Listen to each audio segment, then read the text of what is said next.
নমস্কাৰ শ্ৰোতাসকল চৰকাৰী কৰ্মচাৰীসকলৰ জমা টকাত কিমান পৰিমাণে সুদ লাভ কৰিব সেই সম্বন্ধে চাব ministry of personal PG and pension ডিপাৰ্টমেণ্টৰ ফালৰ পৰা এয়া যোৱা 2 তাৰিখ 5 মাহ 24 তাৰিখৰ শেহতীয়া জাননী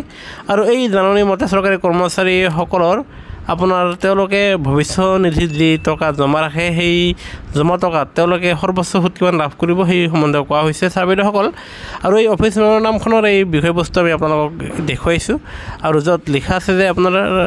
ৰাজ্য চৰকাৰৰ অধীনৰ চৰকাৰী কৰ্মচাৰী নহওক কিয় নাইবা কেন্দ্ৰীয় চৰকাৰৰ অধীনৰ চৰকাৰী কৰ্মচাৰী নহওক কিয়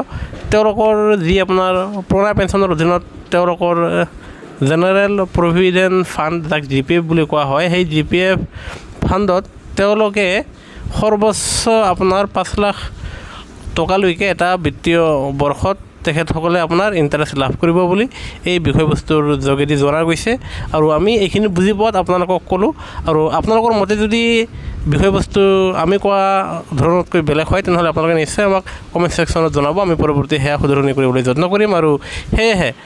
GPFত আপোনালোকে 5 লাখ টকালৈকে আপোনালোকৰ এটা বিত্তীয় বৰ্ষত আপোনালোকে 5 লাখ টকালৈকে আপোনালোকৰ সৰ্বোচ্চ সুদ লাভ কৰিব বুলি এই